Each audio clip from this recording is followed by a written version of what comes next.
3 months ko ginagamit to yung ano, yung polypen. Wala naman masira, wala man sira mga kamoto. Ang dumi lang ng ating poly. Oh, walang sabi to. Ayan mga kamoto blackjack.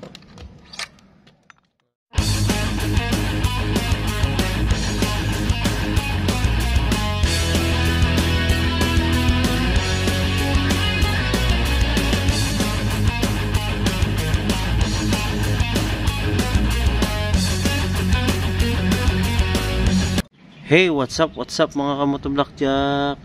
Yahoo! Ngayon na mga kamoto blackjack, ay update ko kayo sa sa polypen nga pitch bike nga nilagay ko sa poly ko.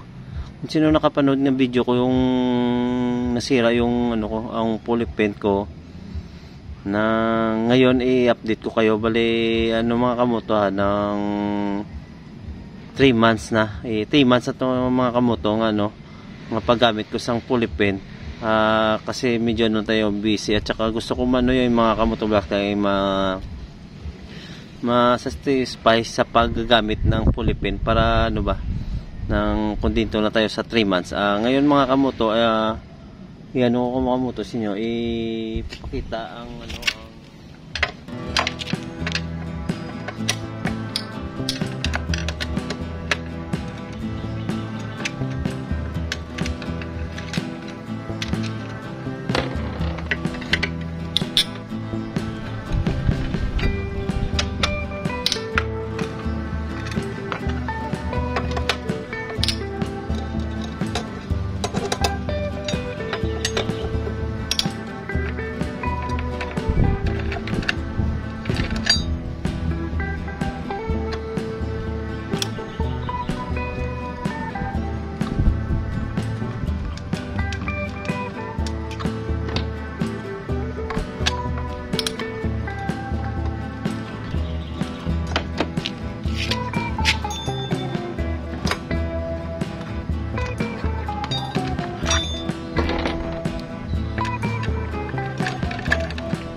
Hariwa, hindi nga ubad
Hey, what's up mga kamoto blackjack. Natapos ko na yun napalo sa panggilid natin ang yung ating puli. Ngayon mga kamoto blackjack, ito na ang ating puli, yung medyo dumi na sa mga kamoto.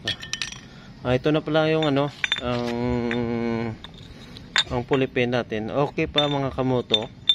After 3 months ko ginagamit to yung pulley pin, wala naman masira, wala man sira mga kamoto. Ang dumi lang ng ating pulley. At saka matibay talaga yung pitch bike mga kamoto. Shoutout lang kay Axel 20. Ito na po yung yung update ko sa iyo, yung natin yung pulley pin. Walang sira mga kamoto. Ayan wala na sira at saka walang damage yung natin, yung pulley. Ito sa mga moto. Try natin mga moto. Ayan dyan.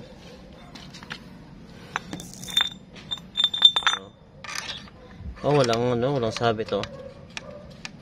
Ayan mga kamoto blackjack. After 3 months ko nagamit yung pulley pin, wala. Shoutout lang sa sa pitch bike, baka naman matibay yung yung pulley pin nyo. Ayan after 3 months ko nagamit sa pag-rides at saka daily use. Ayan wala naman damage.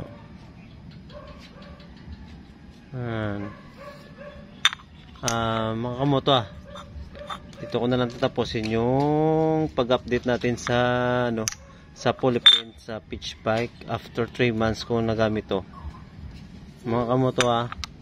Don't forget subscribe, like and share, and peace out.